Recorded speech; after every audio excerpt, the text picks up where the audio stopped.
Hi everybody, Phil from Hybrid Me doing a hopefully useful video as opposed to me just mucking around playing golf.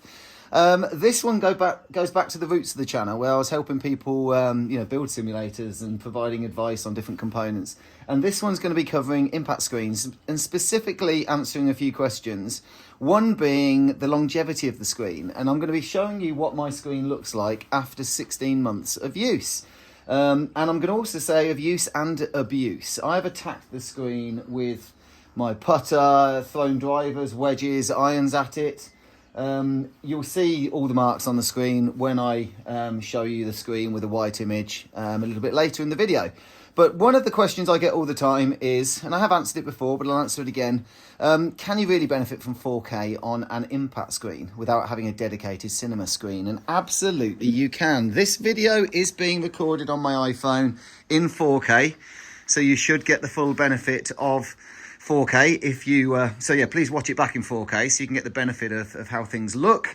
I'm not using one of the mega expensive 4K projectors. I've got an Optoma 4K 550 ST.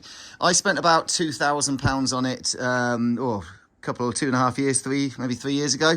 A few other guys like Tommy and John, another guy, managed to source it for around £1,000 in the UK. And it's decent brightness. I think it's about 4,000 lumens it's stated as. It's now discontinued. It is the 4K 550 ST. That is important for short throw. If you just got the 4K 550, you'd have to mount it further back and that might cause problems. But it really improved my setup. It gave me more brightness than the previous projector and the sharpness of the 4K is fantastic. This is a 4K display. I'll just show you how that looks. This is a, I can't remember what it was, £400 in the sales about a year ago.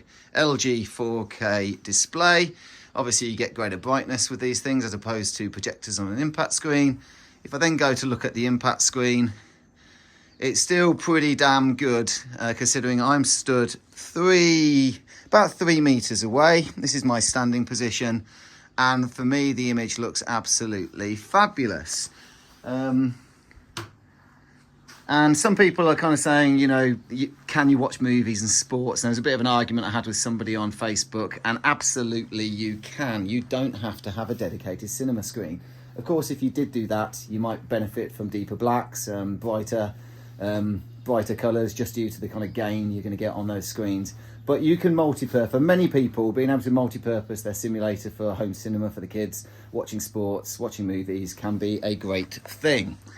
I'll just show you a couple of demos of this and then we'll get on to showing you the longevity of the screen. So this is TPC Scottsdale, one of the newer courses released. I think it was runpuddrun that designed it. Apologies if I'm wrong, I should really know. And we'll just quickly load up the 16th hole because it was on telly at the weekend and it's a whole lot of fun. And I mean, as I said, the work that's gone on this course and of course all the buildings is astounding. We'll do a quick flyby and then I'll just stand back in the position. So firstly, this is just to show you what kind of quality image you can get. And this is on a used and abused screen. It is the Hybrid Me premium one. And you'll see what I mean. When you've got a busy golf image, you don't really notice much wrong with the screen at all. That line at the top, that's a bit of thread dangling down. I should have tidied that away, I only just noticed it. And the marks on the left-hand side, yes, there are smears across the screen from grips from where I've thrown clubs angrily at an angle like that, and they've gone flying over there, and the grips have smeared the screen. We'll get on to that in a moment. Let's quickly show you Bali in 4K. Bali in 4K, full screen. Just so again you can get an idea of, I'm stood back at the 3 meter hitting position. Everything looks very sharp, really vivid. I mean, it just makes me want to go to Bali, if I'm honest. I'll skip on to a few different scenes, different colours. Let's get on to, well, I better not skip too much because it is a 4K video. My internet's poor, so it'll have to start spooling it. But you get an idea. It really does look fabulous. I hope that the video, when it's played back in 4K, also does. On we go. Next bit of the video. So that's the first bit about 4K. Yes, you can get that, but you have to choose wisely. I'm going to put up a pure white screen. Now you can see what 16 months worth of usage does. We'll put the lights back on. First thing I'm going to mention is all those grip marks down the left-hand side. Most people would not get those. That is just someone that's got anger issues in the golf sim.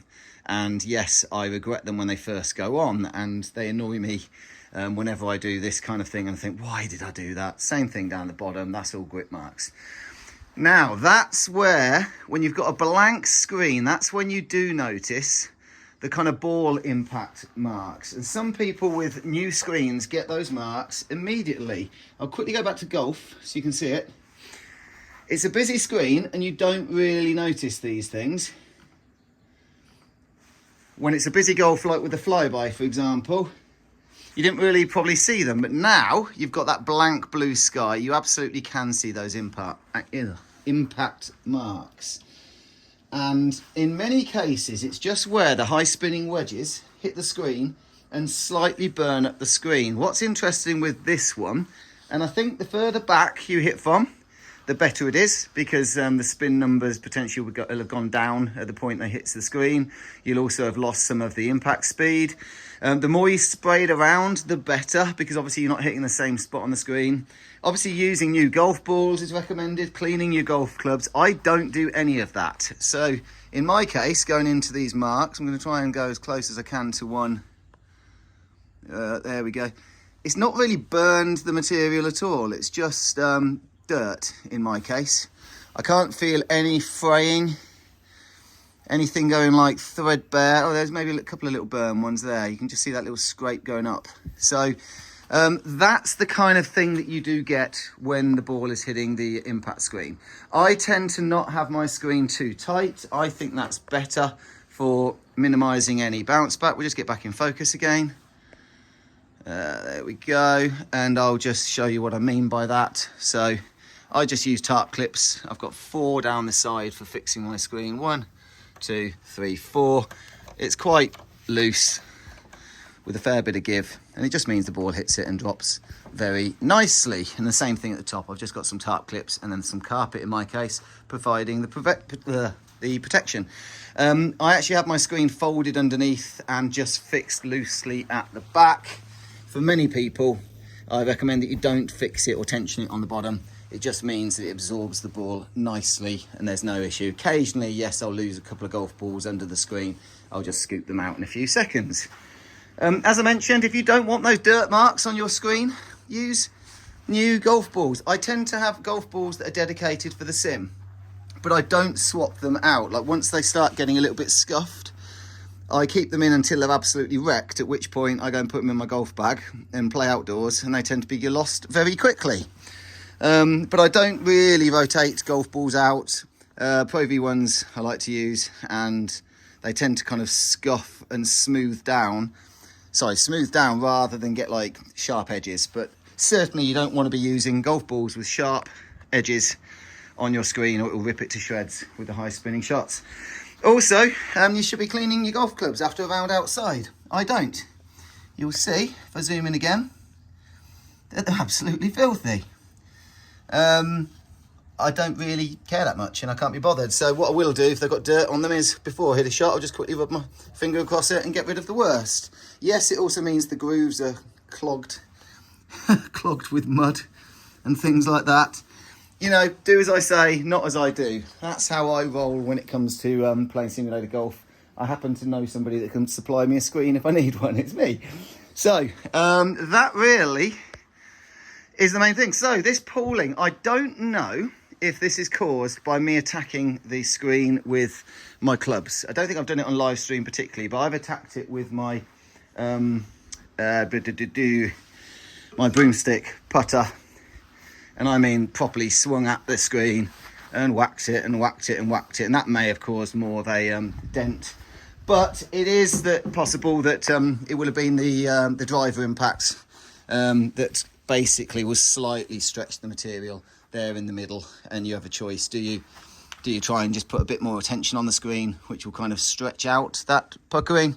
Or do you just stick with it. I actually have nothing behind. This is just the material. There's no backing, there's no archery screen, just the material. You can choose to, if you've got an existing screen, I'd just say leave it behind, just stick this in front of it. And when I need to, you can flip it round and hit into the other side of it to get more longevity from your screen and save you having to spend more money with people like me. So that really is all I wanted to cover. Showing that, you know, this is 16 months usage based on what I'm seeing here. I see no reason why I won't be getting another 16 months and doing another video like this in that time. That's assuming I can live with all of these marks down the left hand side, which I can.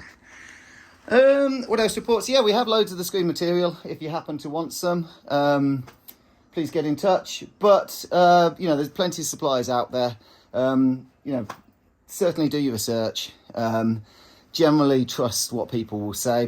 You know, take the opinions from people that are experienced in the sim golf, have been using it for a while, and are able to say, yes, that's a good screen to go with. There are some ludicrous claims made around some kind of cheaper mass-produced screens, and they may not live up to expectations. Certainly do your research. Beyond that, please let me know if the video has been helpful.